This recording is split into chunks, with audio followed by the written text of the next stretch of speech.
더 나은 삶을 위한 생각하기 연습 싱킹 101 안우경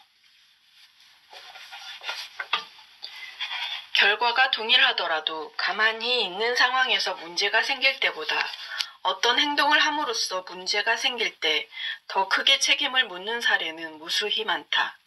만약 어떤 외국 정부가 아무런 이유 없이 매일 2만 5천 명의 무고한 사람을 살해한다는 사실을 알게 되면 우리는 분노할 것이고 시위에 참여할 것이고 청원을 내는 등 무차별적 살상을 멈출 방법을 모색할 것이다.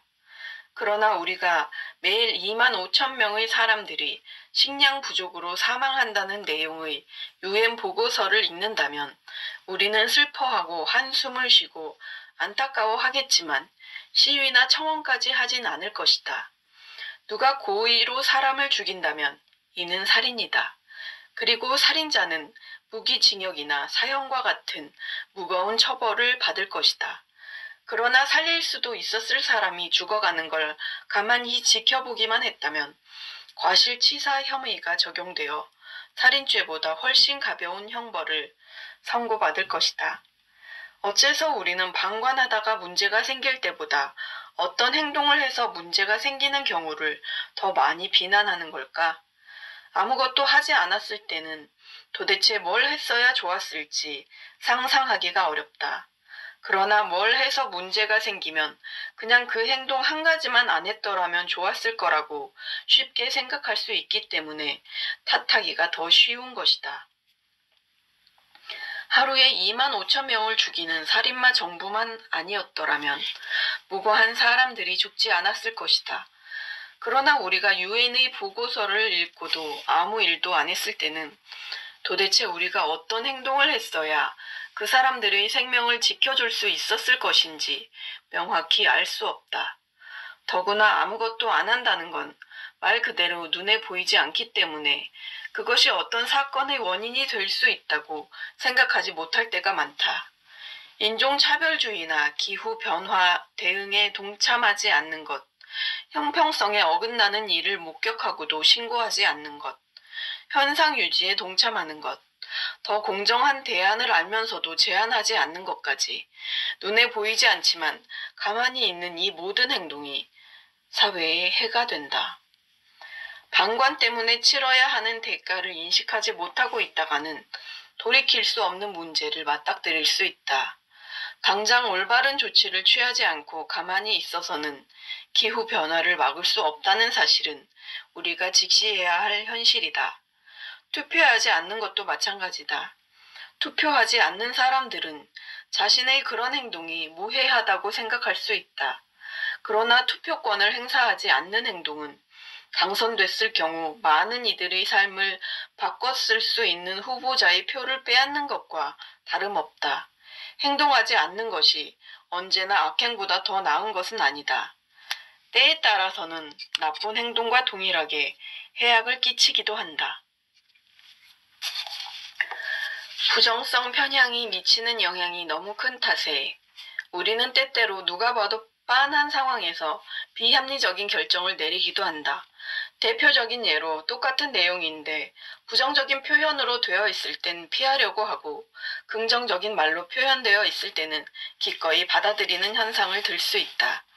더 구체적으로 예시를 들자면 우리는 지연될 확률이 12%인 비행기보다 정시 운항할 확률이 88%인 비행기를 더 선호한다. 또 실패율이 5%인 콘돔보다 95%의 피임 효과가 있는 콘돔이 더 낫다고 판단한다. 그리고 인플레이션이 제로일 때 임금을 7% 삭감하는 조건보다 인플레이션이 12%일 때 5%의 임금 인상을 받는 조건을 선호한다. 이러한 맥락을 아주 흥미롭게 짚어낸 연구가 있다. 바로 다진 소고기에 관한 연구다. 지방 함량 25%라고 하면 상당히 달갑지 않게 들린다. 지금 내가 보고 있는 음식의 4분의 1이 순수한 지방이라고 콕 집어 말하고 있으니 말이다. 그러나 살코기 함량 75%라고 말을 바꾸면 어떨까? 둘은 정확히 똑같은 의미이지만 살코기 함량 75%인 소고기가 훨씬 더 몸에 좋을 것 같다. 이 글을 읽고 있는 지금은 이런 말장난에 절대 넘어가지 않을 자신이 있다고 우쭐댈 수도 있다. 그러나 현실은 전혀 그렇지 않다. 다진 소고기로 요리해 시식을 진행한 연구가 있다. 이 연구는 고기를 얼마나 익혔는지, 소금이나 후추 따위로 간을 했는지 등의 세부 사항을 일일이 보고하지는 않았지만 한 가지 분명하게 밝힌 바는 모든 참가자가 동일한 방식으로 조리한 동일한 소고기를 제공받았다는 것이다. 참가자에게 제공된 소고기 패티의 유일한 차이점은 라벨링 방식이었다. 참가자의 절반이 받은 소고기 패티에는 살코기 함량 75%라고 적혀 있었고 나머지 절반이 받은 패티에는 지방 함량 25%라고 적혀 있었다.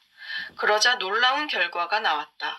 살코기 함량 75%라고 적힌 요리를 맛본 사람들은 지방 함량 25%라고 적힌 요리를 먹은 사람들보다 고기 패티가 덜 기름지고 더 담백해 맛과 품질이 모두 더 좋다고 평가했다.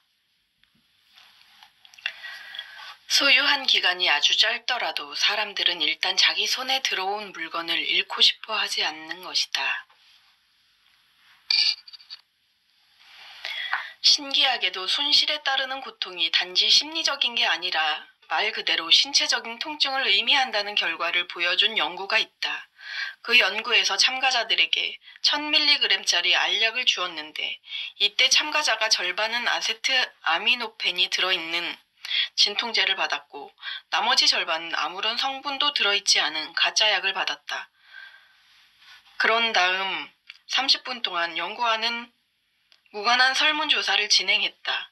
설문을 마친 뒤 각 집단의 참가자 절반에게 머그컵을 주며 선물이니 가져가라고 말했고 나머지 절반에게는 머그컵을 건넸지만 실험실 물건이니 사용 후 두고 가라고 이야기했다. 마지막으로 참가자 전원에게 머그를 판매한다면 가격을 얼마로 책정하겠는지 종이에 적어달라고 요청했다. 그 결과 가짜 약을 복용한 참가자 집단에서 소유 효과가 발생했다. 그러니까 잠시나마 머그컵을 소유했던 참가자들이 소유하지 않았던 참가자들에 비해 머그를 훨씬 더 높은 가격으로 책정한 것이다. 그러나 진통제를 복용했던 참가자들의 경우는 달랐다. 머그컵 소유 여부와 관계없이 이들이 제시한 판매 가격은 통계적으로 차이가 없었다.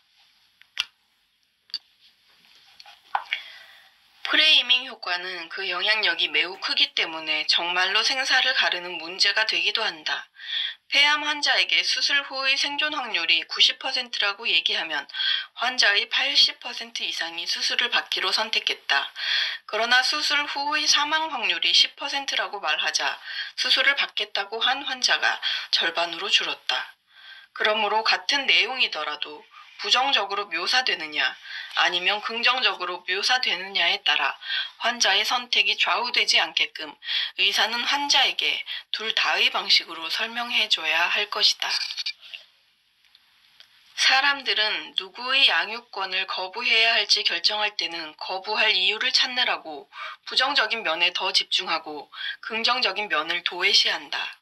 반면 양육권을 누구에게 부여해야 할지를 결정할 때는 부여할 이유를 찾느라고 긍정적인 면에 더 집중하고 부정적인 면을 도외시한다. 그러므로 부정적 측면이 지나치게 신경 쓰일 때 긍정적인 방식으로 질문의 틀을 다시 짠다면 어느 한쪽에 치우치지 않고 중립을 찾을 수 있을 것이다.